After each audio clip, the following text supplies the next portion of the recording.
किसी के हिस्से में दुआ आई, मैं घर में सबसे छोटा था, मेरे हिस्से में दुआ आई। सुप्रभात आदरणीय प्रधानाचार्य महोदय, उप प्रधानाचार्य महोदय, निर्णायकगण एवं मेरे प्रिय सहपाठी। आज मैं आप सभी के सामने ओम व्यास द्वारा रचित माँ पर एक कविता सुनाने जा रहा हूँ। वैसे तो ओम व्यास जी हिंदी कविता क्षेत्र के हास्य कवियों में से एक है, परंतु उनकी माँ पर लिखी गई ये कविता विचारों और का आडंबर है। अब मेरी कविता। माँ संवेदना है, भावना है, एहसास है। माँ जिंदगी के फूलों में खुशबू का आवाज है। माँ रोते हुए बच्चों का खुशनुमा पलना है। माँ मरुथल में नदी या मीठा सा झरना है। माँ गीत है, लोरी है, प्यारी सी थाप है।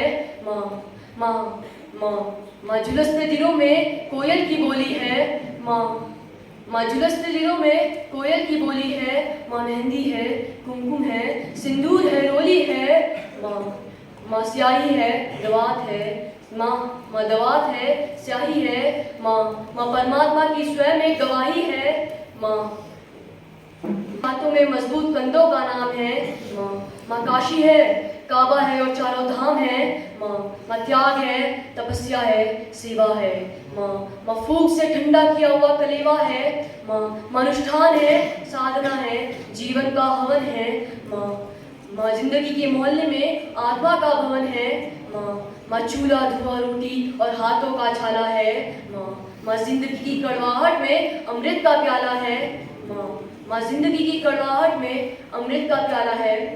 ये माँ की कथा अनादि है, ये अध्याय नहीं है और माँ के जीवन में कोई पर्याय नहीं है। माँ का महत्व दुनिया में कम हो नहीं सकता और माँ जैसा दुनिया में कोई हो नहीं सकता और माँ जैसा दुनिया में कोई हो नहीं सकता।